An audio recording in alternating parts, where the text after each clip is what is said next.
1/4 cup துவரம் பருப்பும் 1/4 cup கடலை பருப்பும் எடுத்து வச்சுருக்கேன். அதை இந்த பாத்திரத்தில் சேர்த்துடலாம். இதை 2-3 தடவை கழுவிட்டு 2 மணி நேரம் ஊற வச்சுக்கலாம். துவரம் பருப்பும் கடலைப்பருப்பும் 2 மணி நேரமாக ஊறிடுச்சு. இப்போ அதில் உள்ள தண்ணியை நல்லா வடித்து வச்சுருக்கேன். அரைக்கணும். இதை பருப்பை மிக்சியில் சேர்க்குறதுக்கு முன்னாடி ஃபஸ்ட்டு ஒரு மிக்சி ஜாரில் 2 காஞ்ச மிளகாய், 1/2 டீஸ்பூன் சோம்பு, இதை நல்லா 4 சுற்று சுற்றிட்டு அதுக்கப்புறமா பருப்பை சேர்த்து அரைச்சிக்கலாம். அப்போ தான் மிளகாயெல்லாம் நல்லா அரைப்படும். சோம்பையும் காஞ்ச மிளகாயும் சேர்த்து 4 சுற்று சுற்றியாச்சு. இப்போ ஊற வச்சு வடித்த பருப்பை சேர்த்துடலாம். சேர்த்துட்டு இதை ரொம்ப மையாக அரைச்சிடாமல் லேஸ் கொரகொரப்பாக அரைச்சிக்கணும். ரொம்ப மையாக அரைச்சிடாமல் இந்த மாதிரி லேஸ் கொரகொரப்பாக அரைச்சிக்கணும். இந்த மாவில் 1/4 கப் போல் வெங்காயம் நல்லா பொடியாக சாப் பண்ணதை சேர்த்துருக்கேன். அது கூட கொஞ்சமாக கருவேப்பிலையை இந்த மாதிரி பிச்சு சேர்த்துக்கங்க. கொஞ்சம் கொத்தமல்லி தழை கட் பண்ணது, இதெல்லாம் சேர்த்தோம்னா உருண்டை வந்து சாப்பிடும்போது நல்லாயிருக்கும். 1/2 டீஸ்பூன் உப்பு சேர்த்துட்டு இது எல்லாத்தையும் நல்லா ஒன்றா பிசைஞ்சிடலாம். உப்பு எல்லாமே ஒன்றா சேர்கிற மாதிரி பிசைஞ்சுக்கங்க. உருண்டைகளை உருட்டி ஆவியில் வேக வச்சு அதுக்கப்புறம் தான் அந்த குழம்புல சேர்க்க போகிறோம். ஒரு இட்லி தட்டில் எண்ணெய் தடவி வச்சுருக்கேன். உருண்டைகளை உருட்டி இதில் வச்சிடலாம்.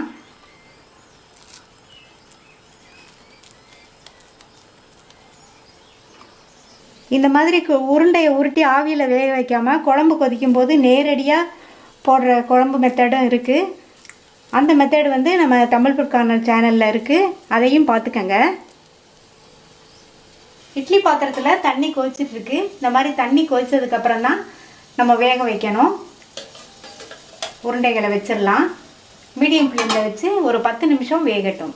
குழம்புல சேர்க்குறதுக்கு தேங்காய் விழுது அரைக்கணும்.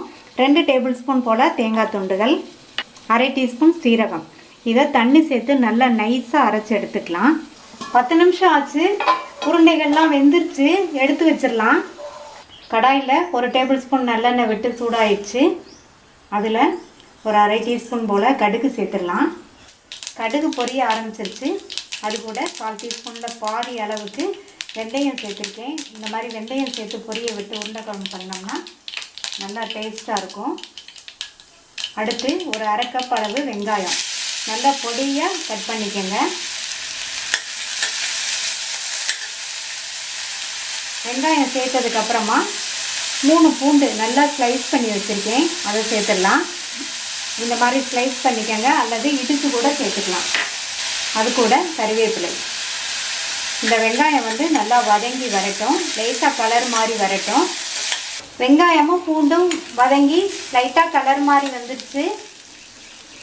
இப்போ 2 மீடியம் சைஸ் தக்காளி பழத்தை நல்லா சாப்பரில் போட்டு சாப் பண்ணி வச்சுருக்கேன், அதை சேர்த்துடலாம். தக்காளி சேர்த்ததுக்கப்புறமா குழம்புக்கு தேவையான அளவு உப்பு நான் வந்து ஒரு 3/4 டீஸ்பூன் அளவுக்கு சேர்த்துருக்கேன். நீங்கள் வந்து உங்கள் சுவைக்கு தகுந்தபடி சேர்த்துக்கங்க. இந்த வெங்காயத்தோடு சேர்ந்து தக்காளியும் நல்லா மசிஞ்சு வரட்டும். தக்காளி நல்லா மசிஞ்சதுக்கப்புறமா 1/2 டீஸ்பூன் மஞ்சள் தூள், 1 டேபிள் ஸ்பூன் தனி மிளகாத்தூள், 2 டேபிள் ஸ்பூன் தனியாத்தூள் எல்லாத்தையும் இதில் சேர்த்துடலாம். சேர்த்துட்டு வதக்கி விட்டுருங்க.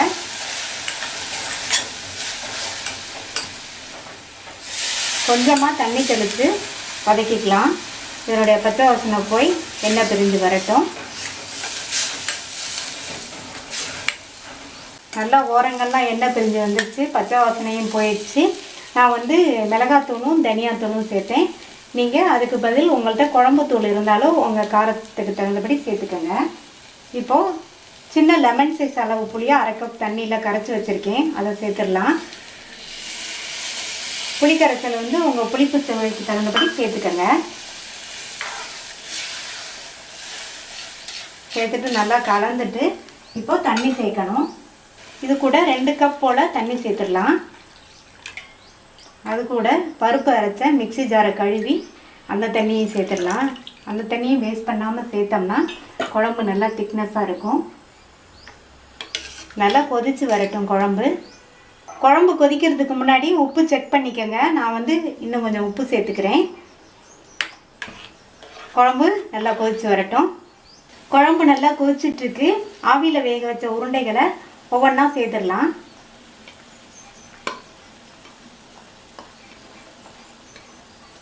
இந்த உருண்டைகள் குழம்போடு சேர்ந்து குழம்பு தேவையான கன்சிஸ்டன்சிக்கு வர வரைக்கும் வத்தட்டும். நம்ம சேர்த்த உருண்டைகள் குழம்போடு சேர்ந்து வெந்து ஓரளவு திக்காயிடுச்சு. இந்த ஸ்டேஜில் அரைச்ச தேங்காய் விழுதை சேர்த்துடலாம். மிக்ஸி ஜாரை கழுவி கொஞ்சமாக தண்ணி சேர்த்துடலாம். அதுக்கப்புறமா ஒரு 2 நிமிஷம் போல் கொதிக்கட்டும். அப்போ தான் தேங்காய் சீரக விழுதோட பச்சை வாசனை போகும். தேங்காய் விழுதோட பச்சை வாசனையெல்லாம் போயிடுச்சு. குழம்பு ரெடி ஆயிடுச்சு. கடைசியாக கொத்தமல்லி தழை சேர்த்துடலாம். ஸ்டவ் ஆஃப் பண்ணிடலாம். ரொம்ப சுவையான பருப்பு உருண்டை குழம்பு ரெடி ஆயிடுச்சு.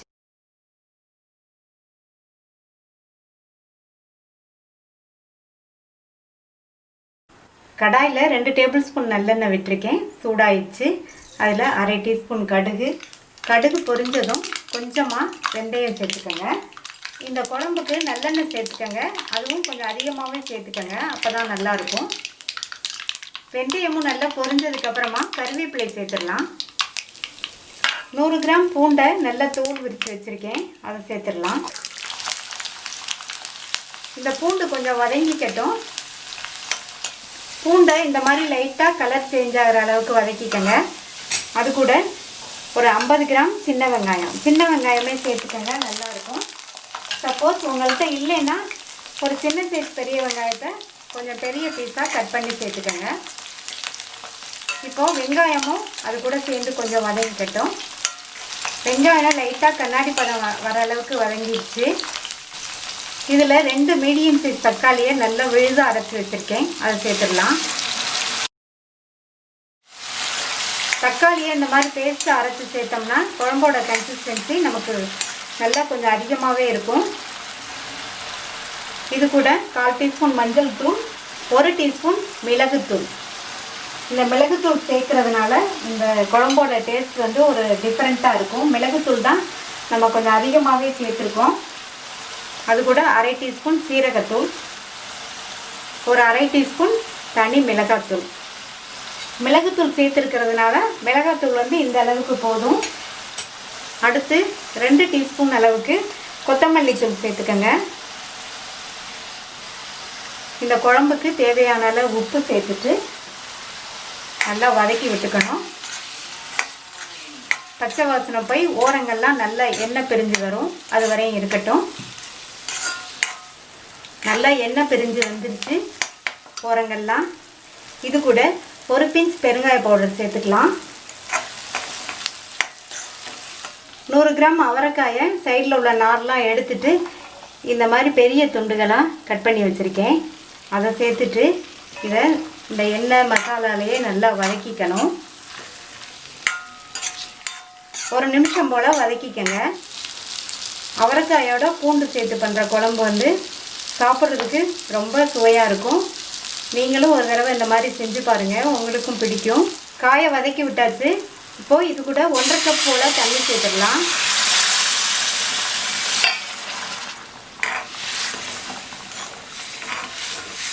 தண்ணி சேர்த்து நல்லா மிக்ஸ் பண்ணி விட்டுருங்க. கலந்து விட்டுட்டு மூடி வச்சிடலாம்.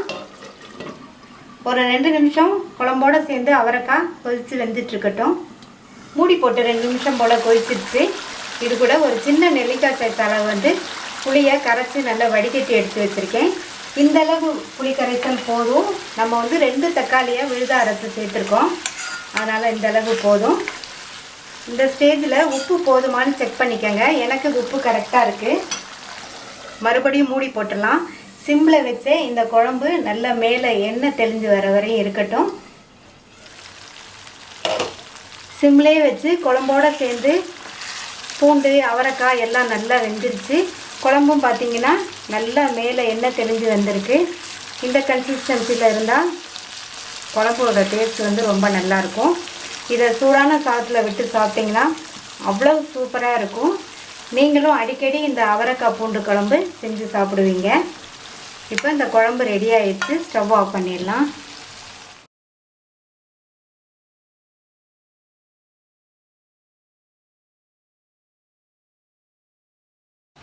கிராம் பிஞ்சு கத்திரிக்காய் எடுத்து வச்சுருக்கேன். 2 மீடியம் சைஸ் தக்காளி பழம் எடுத்து வச்சுருக்கேன். இந்த தக்காளி பழத்தை மிக்சியில் போட்டு விழுத அரைச்சிக்கலாம். படுத்த தக்காளியாக இருந்தால் நம்ம அப்படியே பிழிஞ்சு போட்டுடலாம். இப்போ வர தக்காளி எல்லாம் தோல் ஹார்டாக இருக்கிறதுனால நம்ம மிக்சியில் போட்டு விழுத அரைச்சிக்கலாம்.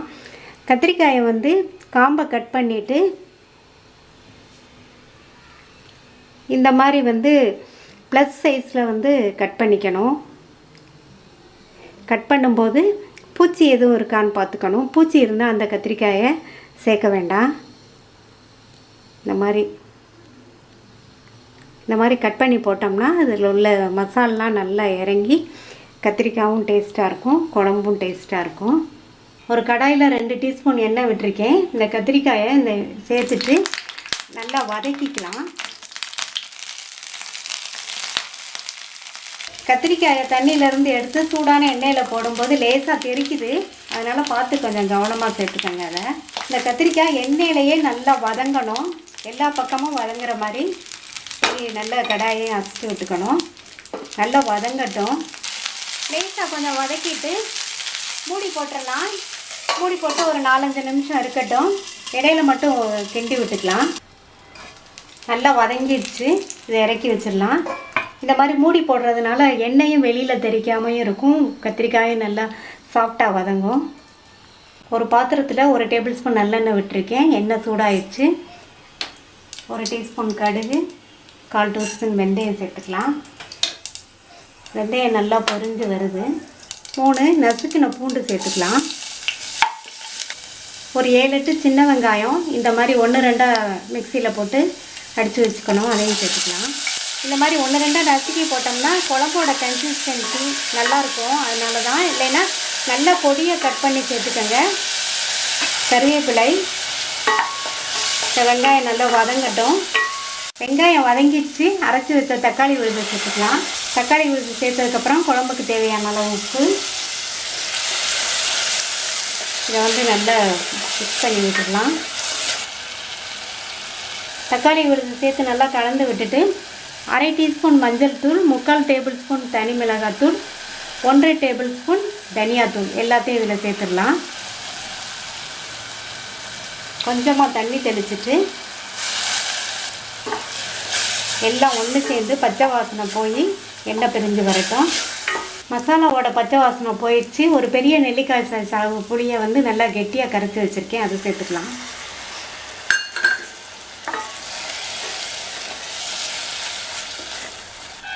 நல்லா கலந்து விட்டுட்டு தண்ணி சேர்த்துக்கலாம். ஒரு 1/2 கப் தண்ணி சேர்த்துருக்கேன். இது நல்லா கொதித்து புளியோட பச்சை வாசனையும் போகட்டும். குழம்பு கொதிச்சுட்டு இருக்கும்போதே 1 டேபிள் ஸ்பூன் தேங்காய் துருவல், 1/2 டீஸ்பூன் சீரகம், இதை தண்ணி சேர்த்து நல்லா நைஸாக அரைச்சி எடுத்துகிட்டு வந்துடலாம். குழம்பு நல்லா கொதித்து புளியோட பச்சை வாசனை போயிடுச்சு. அரைச்ச தேங்காய் விழுதை சேர்த்துக்கலாம். தேங்காய் விழுது சேர்த்ததுக்கப்புறம் ஒரு 2 நிமிஷம் மட்டும் கொதிக்கட்டும். தேங்காய் விழுது சேர்க்காமையும் நல்லா தான் இருக்கும். உங்களுக்கு தேவைப்பட்டால் சேர்த்துக்கலாம், இல்லைன்னா தேங்காய் விழுது சேர்க்காமையும் இருந்துக்கலாம். அடுத்து வதக்கின கத்திரிக்காயை சேர்த்துக்கலாம். ஆல்ரெடி வதக்கும் போதே நல்லா வெந்ததுனால கத்திரிக்காயும் வேகமாக வெந்துடும். கொஞ்ச நேரம் மூடி போட்டு இருக்கட்டும். கத்திரிக்காய் நல்லா வெந்துடுச்சு. எண்ணெயில் வதக்கி போட்டதுனால கத்திரிக்காய் வாசமாகவும் இருக்கும், சாஃப்டாகவும் இருக்கும். கீரி போட்டதுனால கத்திரிக்காய்க்குள்ள மசாலாலாம் இறங்கி நல்லா டேஸ்ட்டாக இருக்கும். சுவையான எண்ணெய் கத்திரிக்காய் குழம்பு ரெடி ஆயிடுச்சு. கடைசியாக கொஞ்சம் கருவேப்பிலையை இந்த மாதிரி கிள்ளி போட்டுட்டு ஸ்டவ் ஆஃப் பண்ணிடலாம். எண்ணெய் கத்திரிக்காய் குழம்பு ரெடி ஆயிடுச்சு.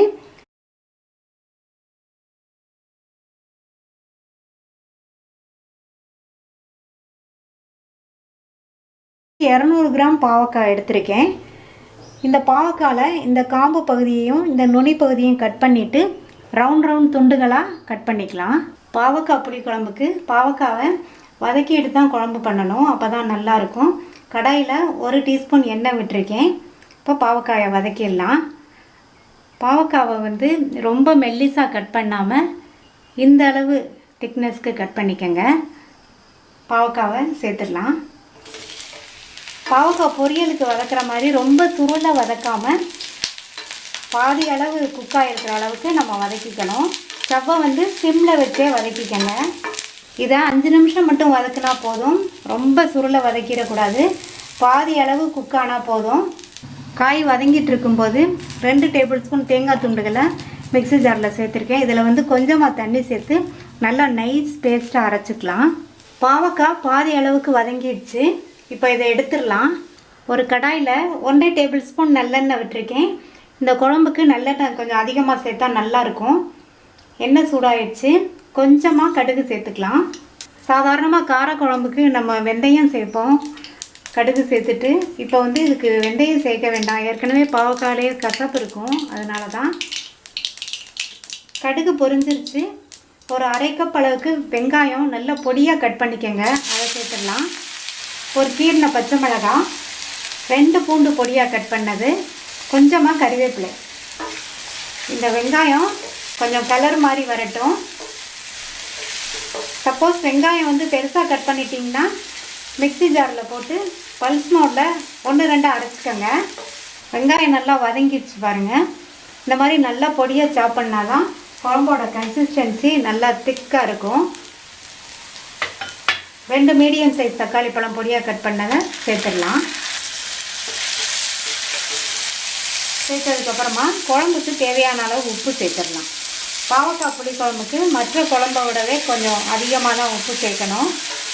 பாவக்காயில் கசப்பு தன்மை இருக்கிறதுனால. உப்பு சேர்த்ததுக்கப்புறமா ஒரு 1/4 டீஸ்பூன் மஞ்சள் தூள், 1/2 டீஸ்பூன் தனி மிளகாத்தூள், ஒரு 3 டீஸ்பூன் தனியாத்தூள் சேர்த்துட்டு இதை நல்லா வதக்கிக்கலாம். வதக்குனதுக்கப்புறமா கொஞ்சம் கொஞ்சமாக தண்ணி தெளிச்சிட்டு இதனோட பச்சை வாசனை போய் எண்ணெய் பிரிஞ்ச அளவுக்கு வர்ற அளவுக்கு வதக்கிக்கலாம். கொஞ்சம் கொஞ்சமாக தண்ணி சேர்த்துக்கலாம்.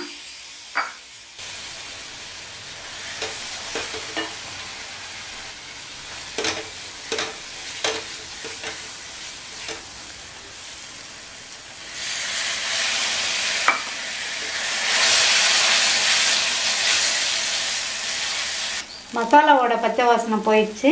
வதக்கின பாவக்காயை மறுபடியும் சேர்த்துட்டு ஒரு பெரட்டி விட்டுறலாம்.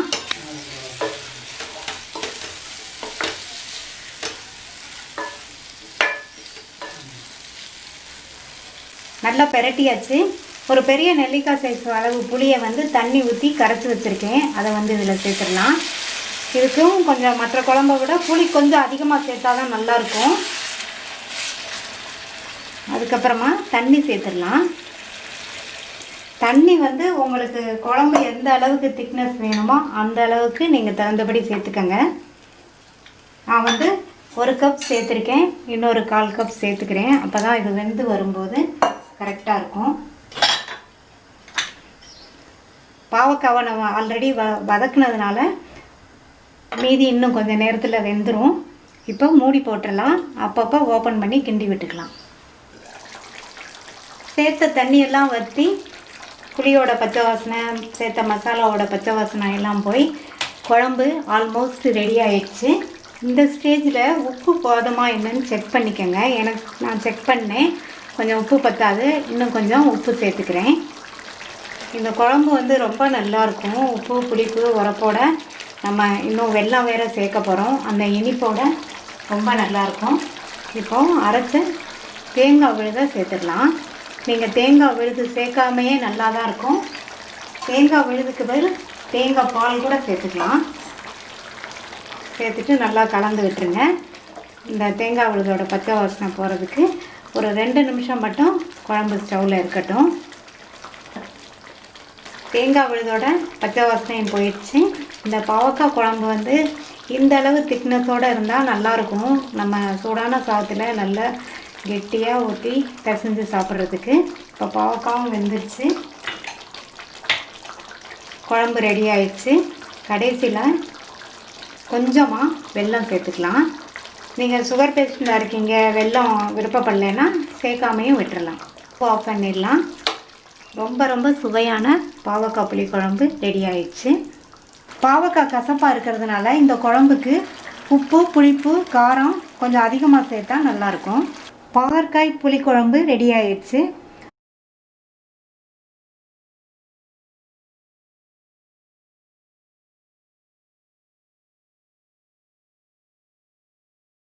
கறிவேப்பிலை குழம்புக்கு ஃப்ரெஷ்ஷாக ஒரு பொடி ரெடி பண்ணணும்.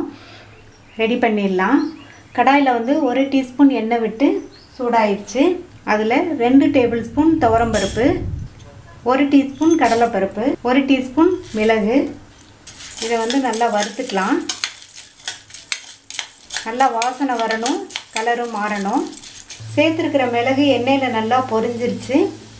இந்த கடலைப்பருப்பும் துவரம்பருப்பும் நல்லா கலர் மாதிரி வறுபட்டுருக்கு. இந்த டயத்தில் 1 டேபிள் ஸ்பூன் தனியாவை ஃபஸ்ட்டே சேர்க்கக்கூடாது, அது வேகமாக வறுபட்டுரும். அதனால தான் எல்லாமே வாசனை வர வரையும் வறுத்துக்கலாம். அது கூடவே 5 காஞ்ச மிளகாய் சேர்த்துட்டு இந்த காஞ்ச மிளகாவும் நல்லா மொறுமொறுன்னு வறுபடட்டும். அது கூட 1/2 டீஸ்பூன் பெருங்காய பவுடர் சேர்த்துட்டு நல்லா எல்லாமே வறுபட்டுருச்சு. இதை எடுத்துடலாம். அதே கடாயில் 1 கைப்பிடி அளவு ஃப்ரெஷ்ஷான கருவேப்பிலை அதை வந்து இதில் சேர்த்துட்டு நல்லா மொறுமொறுன்னு இருக்கிற வரைக்கும் வறுக்கணும். கருவேப்பிலை வந்து நல்லா காஞ்சிருக்கணும், ஈரமே இருக்கக்கூடாது, ஆனால் ஃப்ரெஷ்ஷாக இருக்கணும். இதை நல்லா மொறுமொறுன்னு வர அளவுக்கு வறுத்துக்கலாம். வறுத்தாச்சு. இந்த மாதிரி மொறுமொறுன்னு இருக்கணும். கருவேப்பிலையில் ஈரமாக இருந்தால் இந்த மாதிரி வறுக்க முடியாது. அதே சமயம் ஃப்ரெஷ்ஷாகவும் இருக்கணும், கருவேப்பிலை ஈரம் இல்லாமையும் இருக்கணும். இந்த கருவேப்பிலையை ஒரு பிளேட்டுக்கு மாற்றி எடுத்துக்கலாம். வறுத்ததெல்லாம் ஆறிடுச்சு. மிக்ஸி ஜாரில் சேர்த்து நல்லா பவுடர் பண்ணிக்கலாம். இந்த மாதிரி வறுத்து பொடி பண்ணி நம்ம குழம்பு செஞ்சோம்னா குழம்பு வந்து ரொம்ப நல்லாயிருக்கும். எல்லாத்தையும் நல்லா அரைச்சாச்சு. இந்த பிளேட்டில் மாற்றி வச்சிடலாம். அடுத்து 2 டேபிள் ஸ்பூன் தேங்காய் துண்டுகள் மிக்ஸி ஜாரில் சேர்த்து இதை நல்லா நைஸாக அரைச்சிக்கணும். ஒரு சின்ன எலுமிச்சம்பழம் அளவு புளியை ஊற வச்சுருக்கேன். இதை வந்து 2 கப்பு தண்ணி விட்டு கரைச்சி வடிகட்டி எடுத்து வச்சுக்கலாம். கரைச்சாச்சு. அதில் 1/2 டீஸ்பூன் மஞ்சள் தூள், உப்பு 1 டீஸ்பூன் சேர்த்து நல்லா கலந்து விட்டுக்கணும். அவ்வளோதான், நம்ம பொடி அரைச்சாச்சு, தேங்காய் விழுது அரைச்சாச்சு, புளியும் கரைச்சாச்சு. குழம்பு வந்து வேகமாக ரெடி பண்ணிடலாம். ஒரு கடாயில் 2 டேபிள் ஸ்பூன் அளவு நல்லெண்ணெய் சேர்த்துக்கணும். நல்லெண்ணெய் நல்லாயிருக்கும் இந்த குழம்புக்கு. எண்ணெய் சூடாயிடுச்சு. 1/2 டீஸ்பூன் கடுகு பொரிய ஆரம்பித்த உடனே 1/4 டீஸ்பூன் மட்டும் வெந்தயம் சேர்த்தா போதும். இந்த வெந்தயம் வந்து லேசாக கலர் மாதிரி வரணும், கருகிராமல் இருக்கணும். வெந்தயம் கருகுச்சுன்னா குழம்போட டேஸ்ட்டே மாறிடும். 1 டேபிள் ஸ்பூன் அளவு பொடியாக கட் பண்ண பூண்டு, இந்த பூண்டு லேசாக வதங்கும் போதே 1 டேபிள் ஸ்பூன் அளவு பொடியாக கட் பண்ண வெங்காயம். இந்த வெங்காயம் பூண்டு சேர்க்காமையே குழம்பு நல்லா தான் இருக்கும்.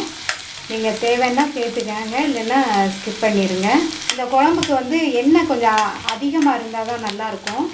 வெங்காயம் பூண்டை இந்த மாதிரி கட் பண்ணியே சேர்த்துக்கங்க. பூண்டும் வெங்காயமும் நல்லா வதங்கிடுச்சு. ஒரு மீடியம் சைஸ் அளவு தக்காளியை விழுதாக அரைச்சி வச்சுருக்கேன், அதை வந்து இதில் சேர்த்துக்கலாம். சேர்த்துட்டு இதை நல்லா கலந்து விட்டுட்டு ஸ்டவ்வை வந்து சிம்மில் வச்சுட்டு புளிக்கரைசலை சேர்த்துக்கலாம்.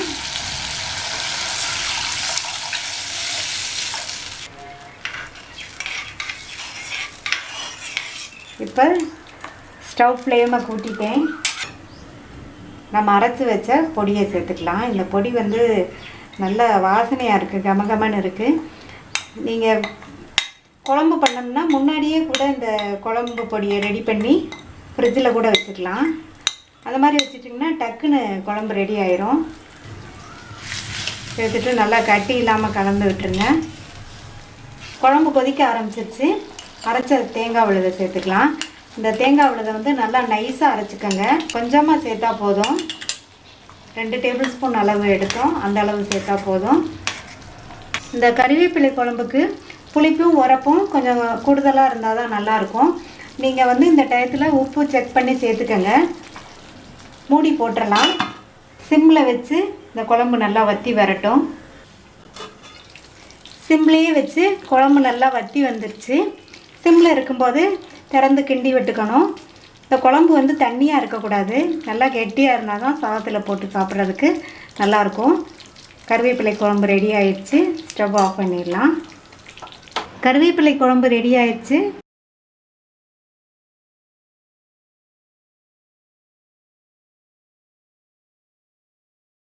1/4 கிலோ வெண்டைக்காவும் 10 சின்ன வெங்காயம் முழுசாக தோல் உரித்து வச்சுருக்கேன். வெண்டைக்காயை வந்து கொஞ்சம் பெரிய பெரிய துண்டுகளாக கட் பண்ணிக்கணும். வெண்டைக்காயை கட் பண்ணுறதுக்கு முன்னாடி நல்லா கழுவிட்டு ஒரு காட்டன் துணியில் துடைச்சிக்கணும். ஒரு பாத்திரத்தில் ஒரு பெரிய சைஸ் தக்காளி பழம் நல்லா பொடியாக கட் பண்ணிக்கோங்க. குழம்புக்கு தேவையான அளவு உப்பு, 1/2 டீஸ்பூன் மஞ்சள் தூள், 1/2 டீஸ்பூன் தனி மிளகாத்தூள், 3 டீஸ்பூன் தனியாத்தூள் எல்லாத்தையும் இதில் சேர்த்துடலாம். சேர்த்துட்டு ஒரு பெரிய நெல்லிக்காய் சைஸ் அளவு புளி கரைச்சி வச்சது அதையும் சேர்த்துக்கலாம். சேர்த்துட்டு இதை வந்து நல்லா அந்த தக்காளி பழமும் மசிகிற மாதிரி நல்லா கரைச்சி விட்டுக்கணும். ஏற்கனவே வந்து சேனலில் வெண்டைக்காய் காரக்குழம்பு போட்டிருக்கேன். அது கொஞ்சம் டைம் எடுக்கும் குழம்பு பண்ணுறதுக்கு. இந்த குழம்பு வந்து வேகமாக பண்ணிடலாம், டேஸ்ட்டும் நல்லாயிருக்கும். நல்லா கரைச்சிட்டு தண்ணி சேர்த்துக்கலாம்.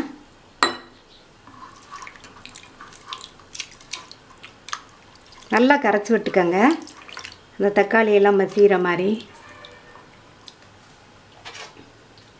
இப்போ வந்து கொஞ்சம் அந்த இதை வச்சு லைட்டாக டேஸ்ட் பண்ணி பார்த்தீங்கன்னா உப்பு, உரப்பு, புளிப்பு எல்லாம் கரெக்டாக இருக்கான்னு பார்த்துட்டு எக்ஸ்ட்ரா புளி, உப்பு, காரம் எதுனாலும் சேர்த்துக்கோங்க.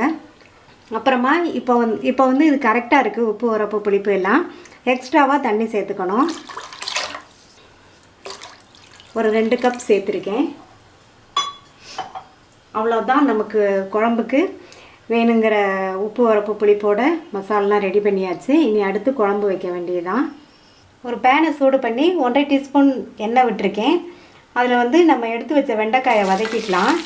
இந்த வெண்டைக்காயை வதக்கி குழம்பு பண்ணால் தான் நல்லாயிருக்கும், இல்லைன்னா விழுவிழுப்பு தன்மை இருக்கும். இந்த வெண்டைக்காய் வந்து நல்லா சாஃப்டாகிற வரையும் வதங்கணும். இது பாதி வதங்கிட்டு இருக்கும்போது நம்ம எடுத்து வச்ச வெங்காயத்தை சேர்த்துக்கலாம். 2 நிமிஷம் ஆச்சு, பாதி வதங்கியிருக்கு. எடுத்து வச்ச சின்ன வெங்காயத்தை சேர்த்துக்கலாம். இந்த வெங்காயம் சேர்க்குறதுனால வந்து குழம்புல இந்த வெங்காயம் கடிபடும் போது நல்லாயிருக்கும். இன்னொரு 2 நிமிஷம் மட்டும் இருந்தால் போதும், வதங்கிடும். வெண்டைக்காயும் வெங்காயம் வதங்கிடுச்சு. ஸ்டவ் ஆஃப் பண்ணிவிட்டு இதை வேறு பிளேட்டுக்கு மாற்றி வச்சிடலாம். அவ்வளோதான், இனி குழம்பு வேகமாக ரெடி பண்ணிடலாம். 1 டேபிள் ஸ்பூன் நல்லெண்ணெய் விட்டுருக்கேன். அது கூட 1/2 டீஸ்பூன் கடுகு பொரியட்டும். கடுகு பொரிஞ்சிருச்சு. 1/4 டீஸ்பூன் வெந்தயம் பொன்னிறமாக வரும்போது வெங்காயம் சேர்த்துக்கலாம். வெந்தயம் கருகிராமல் இருக்கணும். பொன்னிறமாயிடுச்சு. 1/4 கப் பொடியாக நறுக்கின வெங்காயம், கூடவே கருவேப்பிலை. இந்த வெங்காயம் நல்லா வதங்கட்டும். வெங்காயம் நல்லா வதங்கிடுச்சு. ஸ்டவ்வோட தீயை குறைச்சிட்டு கொஞ்சம் சேர்த்துட்டு அதுக்கப்புறம் மீதி உள்ள எல்லாத்தையும் சேர்த்துக்கலாம். நம்ம கரைச்சி வச்ச குழம்ப சேர்த்ததுக்கப்புறமா மூடி போட்டு இது நல்லா கொதிக்கட்டும். இப்போவே வெண்டைக்காய் சேர்க்கக்கூடாது, நல்லா கொதி வந்து கொஞ்சம் நேரம் ஆனதுக்கப்புறம் தான் சேர்க்கணும். குழம்பு ஒரு 5 நிமிஷமாக கொதிச்சிட்ருக்கு. நம்ம சேர்த்த புளி, மசாலாவோட பச்சை வாசனையெல்லாம் போயிடுச்சு. வதக்கி வச்ச வெங்காயம், வெண்டைக்காயை சேர்த்துக்கலாம். ஏற்கனவே வெண்டைக்காயை நம்ம வதக்கி சேர்த்ததுனால வேகமாக குழம்பு வந்து ரெடி ஆயிரும், வெண்டைக்காயும் வெந்துடும். இந்த வெண்டைக்காய் வந்து மசாலாவோடு சேர்ந்து நல்லா வேகட்டும், அது வரையும் மூடி போட்டிருக்கலாம். வெண்டைக்காய் குழம்போடு சேர்ந்து நல்லா வெந்துருச்சு, குழம்பு ரெடி ஆயிடுச்சு. நீங்கள் தேங்காய் வேணும்னு விருப்பப்பட்டீங்கன்னா வெண்டைக்காய் சேர்த்து கொஞ்சம் நேரத்துக்கு அப்புறம் தேங்காய் அரைச்சி ஊற்றிக்கோங்க. தேங்காய் அரைச்சி விடாமையே இந்த குழம்பு நல்லாயிருக்கும். கொஞ்சமாக கருவேப்பிலையை இந்த மாதிரி பிச்சு சேர்த்துக்கலாம். சேர்த்தா இன்னும் கமகமான இருக்கும். ஸ்டவ் ஆஃப் பண்ணிடலாம். ரொம்ப டேஸ்டான வெண்டைக்காய் காரக்குழம்பு ரெடி ஆயிடுச்சு. வேகமாக செய்யக்கூடிய வெண்டைக்காய் காரக்குழம்பு ரெடி.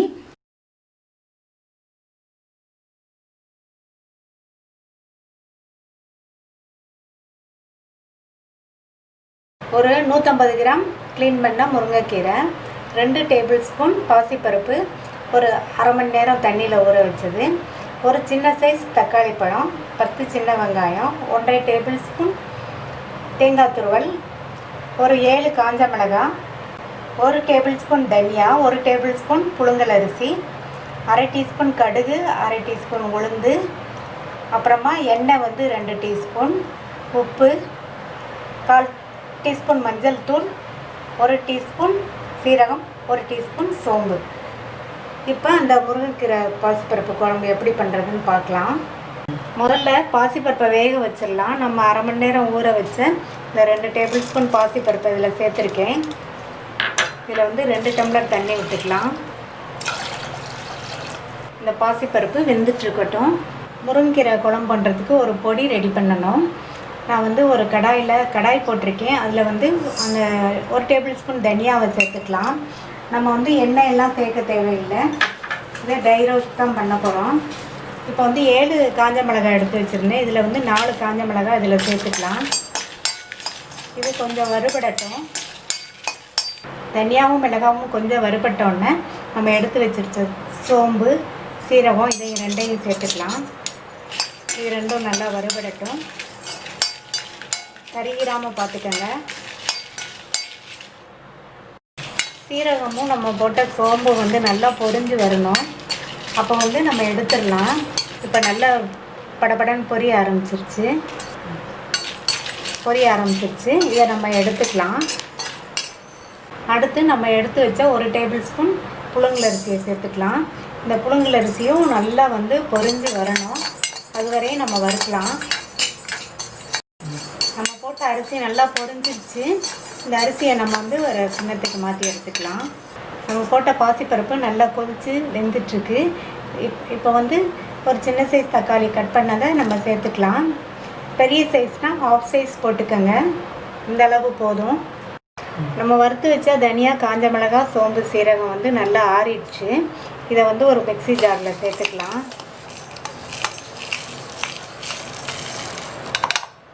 கூடவே வந்து மஞ்சள் தூளை சேர்த்துக்கலாம். இதை வந்து நல்லா நைஸாக அரைச்சிட்டு அதுக்கப்புறம் தான் நம்ம வறுத்து வச்ச அரிசியை சேர்க்கணும். இதை நம்ம நல்லா நைஸாக அரைச்சி எடுத்துகிட்டு வந்துடலாம். நம்ம நைஸாக இதை வந்து பவுடர் மாதிரி அரைச்சிட்டோம். அடுத்து வந்து வறுத்து வச்ச அரிசியை வந்து சேர்த்துக்கலாம். இதை வந்து குறப்பாக தான் அரைக்கணும். அதனால தான் நம்ம வந்து இதை பவுடராக அரைச்சிட்டு அதுக்கப்புறம் அரிசி சேர்க்குறோம். இதை குறப்பாக நம்ம அரைச்சி எடுத்துகிட்டு வந்துடலாம். சின்ன வெங்காயத்தை வந்து ஒரு குட்டி உரலில் போட்டு நல்லா 1-2 வந்து நம்ம இடிச்சிட்டு நம்ம அரைச்சி வச்ச பொடியில் வந்து மிக்ஸ் பண்ணிக்கலாம். 1-2 மட்டும் இடித்தா போதும். நம்ம போட்ட பாசிப்பருப்பும் அந்த தக்காளியும் வெந்துடுச்சு. இப்போ வந்து நம்ம க்ளீன் பண்ணி வச்சுருக்க முருங்கைக்கீரையை வந்து இந்த பருப்போடு சேர்த்துக்கலாம்.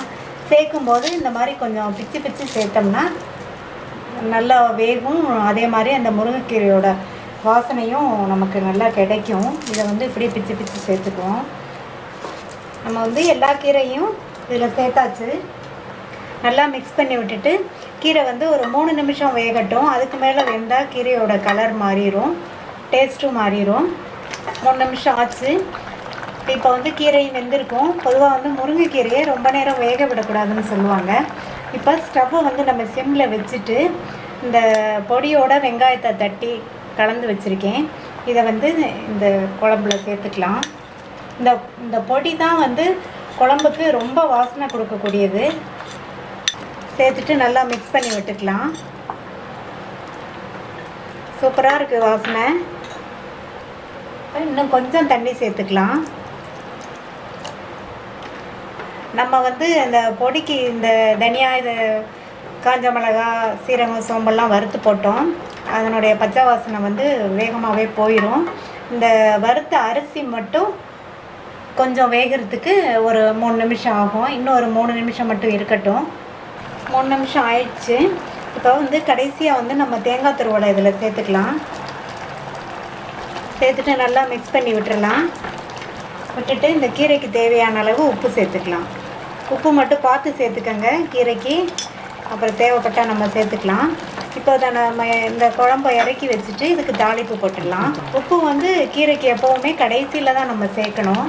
தாளிப்பு போடுறதுக்கு 2 டீஸ்பூன் எண்ணெய் விட்டுருக்கேன். இதில் வந்து அரை டீஸ்பூன் கடுகு, அரை டீஸ்பூன் உளுந்து சேர்த்துக்கலாம். கடுகும் உளுந்தும் நல்லா பொரியட்டும். கடுகு உளுந்து நல்லா பொரிய ஆரம்பிச்சிருச்சு.